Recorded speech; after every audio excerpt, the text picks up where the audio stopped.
لو اول مره بتشوفني اشترك في القناه وفعل زر الجرس، ولو عجبك الفيديو اعمل شير كتير عشان يوصل لاصحابك، وما تنساش اللايك الجميل. قلب اخوك يا رجوله. يابا انت عامل ايه؟ توصلني بقى يا صاحبي واحاسبك على اللي انت عايزه. حبيب اخوك يابا، تعالى يا رجوله، تعالى يابا حبيبي تعالى.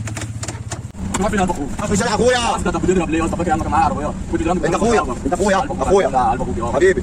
ايه يا اسطى؟ عيب عليك، انت اخويا انت اخويا اخويا انت اخويا اخويا انت اخويا اخويا المكنه هتشطب بنزين يا انت اخويا اخويا فكك من شغلي ده اخويا وبعدين بقى اخويا انت اخويا بنزين خش يا انت اخويا اخويا يابا من غير ده عشان افاوي يابا اخويا انا فاوي يابا راح على يابا وانا كنت اخويا انت اخويا لسه راح تاخد اخويا انت كفيت يابا اخويا اخويا بس صاحب الاجره انت اخويا اخوك يابا، الاجره فين اخويا انت يابا؟ فين اخويا الأجرة انت يابا؟ اخويا هي السباحه بنت خالة.